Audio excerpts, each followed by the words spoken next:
when nobody thinks about it, nobody knows the situation, nobody collects the data, nobody makes any choices to reach the level required by European Union to be sustainable. So for small companies, it's just, I guess they need to have some tools to evaluate themselves. My name is Gediminas Tarasevičius. I'm the director of Lithuanian Game Developers Association here in Vilnius, Lithuania. I'm also the head of No Breaks Game Studio here in Vilnius also. Sustainability in Lithuanian game industry is not a topic or a subject at all. And I think in general in Lithuania, most of the people or most of the industries are not sure about how it will go. We have the situation where representatives from government are already saying like, if we don't do anything, then we will get fines in the nearest future from the European Union. In terms of games, of course, we see ourselves as kind of sustainable due to the fact that we don't have big factories who pollute. We don't have any like agriculture. We don't have big fields. We don't have infrastructure that kind of does this constantly. But I totally understand that in games there is also like a big chain from hardware to software to actually running infrastructure. Because the electricity powers when we make games, and also with this AI topic will become relevant in the future, and AI requires a lot of power, a lot of electricity. So I guess we kind of understand that, but in general, like this is not a topic, and this is not that we kind of on our association think about that much, of course, due to resources we have, but. I'm as a person, I totally understand the situation.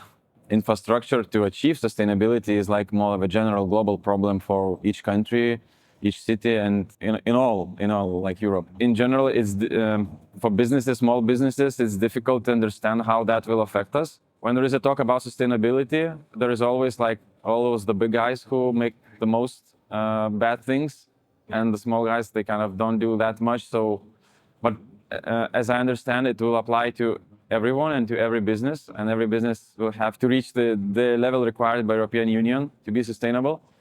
So I think the first step is like just an explanation how that affects in the coming years, so that the businesses could prepare, or the businesses could, understand at what position they are now. Because I guess when nobody thinks about it, nobody knows the situation, nobody collects the data, nobody makes any choices.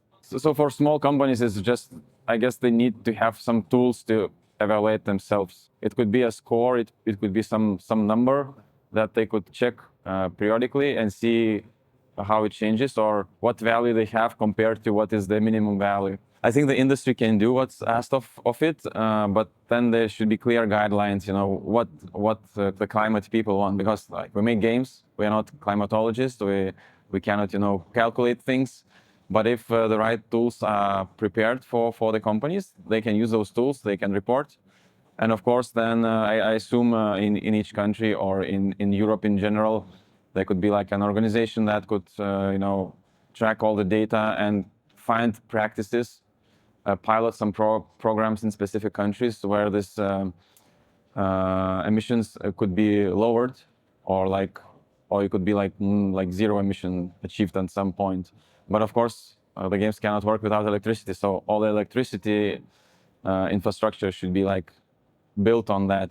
And if that's built on that, then of course, manufacturing of hardware is the other thing, and also on running games. So it's a complex situation, but for small businesses, just they need clear guidelines and clear rules, what they have to achieve, and for them to evaluate, is it like possible?